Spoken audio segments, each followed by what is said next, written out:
ഞങ്ങൾ ഷോക്കേസ് ചെയ്യുന്നത് കേരളത്തെയാണ്. ഗവൺമെന്റുകൾ വരും പോകും, അതൊരു ജനാധിപത്യ പ്രക്രിയയാണ്. പക്ഷെ നമ്മളെല്ലാവരും ഫോക്കസ് ചെയ്യുന്നതും ഷോക്കേസ് ചെയ്യുന്നതും കേരളത്തെയാണ്. നമ്മുടെ പൊട്ടൻഷ്യൽ എന്താണ്? ഞാൻ പറഞ്ഞില്ല, IBM വന്നപ്പോൾ അവര് 2 വർഷം കൊണ്ട് 3000-ഓളം പേർ റിക്രൂട്ട് ചെയ്യുമ്പോൾ രഹസ്യം എന്താണ്? എന്നോട് 100 പേരെന്ന് അവർ പറഞ്ഞ് ഉദ്ഘാടനത്തിൽ. 1ാം വാർഷികത്തിന് ചെന്നപ്പോൾ 1600 പേരായി. അപ്പൊ ഞാൻ അവരോട് ചോദിച്ചു, എന്താ നിങ്ങൾ എന്നോട് അന്ന് മുഖ്യമന്ത്രി ഉദ്ഘാടനം ചെയ്തതിനു ശേഷം ഞാനൊരു ഇന്ററാക്റ്റീവ് സെഷൻ ഉണ്ടായിരുന്നു. അപ്പോൾ അവർ പറഞ്ഞു, ഈ ചെറുപ്പക്കാർ ഈ 1 വർഷത്തിനുള്ളിൽ 2 സക്സസ്ഫുൾ ടൂൾ ഡെവലപ്പ് ചെയ്തു. അതൊന്ന് ഫേസ്ബുക്ക് ഉപയോഗിക്കുന്ന AI ടൂളാണ്, മറ്റൊന്ന് ഡെൽറ്റ എയർലൈൻ ഉപയോഗിക്കുന്ന ടൂളാണ്. അത്രയും പൊട്ടൻഷ്യൽ നമ്മുടെ ചെറുപ്പക്കാർക്കുണ്ട്, മലയാളിക്കുണ്ട്.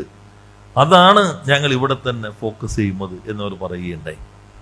അപ്പോൾ നമ്മുടെ പൊട്ടൻഷ്യൽ വളരെ നന്നായിട്ടുണ്ട്. ഇനിയിപ്പോൾ ഒരു 2 വർഷം കൊണ്ട് തന്നെ നമ്മുടെ കിൻഫ പാർക്ക് നമുക്കിവിടെ പൂർണ്ണമായിട്ടും പ്രവർത്തന സജ്ജമാകും.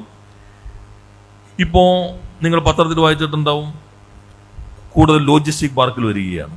പദാനിയുടെ 600+ ഫ്ലിപ്കാർട്ട്, വാൾമാർട്ട് എല്ലാം കൂടി 1000 കോടിയുടെ ലോജിസ്റ്റിക് പാർക്കാണ് എറണാകുളത്ത് HMTയുടെ സ്ഥലത്ത് വരുന്നത്. ലോകത്തിലെ 1ാമത്തെ നമ്പർ ലോജിസ്റ്റിക് കമ്പനിയാണ് പെനറ്റോണി, കാലിഫോർണിയ കേന്ദ്രമായിട്ടുള്ളതാണ്. പെനറ്റോണി 100 ഏക്കറിലാണ് കൊച്ചിയിൽ ലോജിസ്റ്റിക് പാർക്ക് സ്ഥാപിക്കാൻ പോകുന്നത്.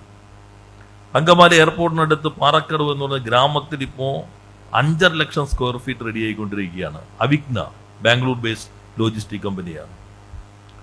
അതുപോലെ തന്നെ GTN, പഴയ GTN ഉണ്ടായിരുന്നു, അത് പുതിയ ലോജിസ്റ്റിക് പാർക്കായി വരികയാണ്. അപ്പോൾ നമുക്ക് വലിയ സാധ്യതകളുണ്ട്.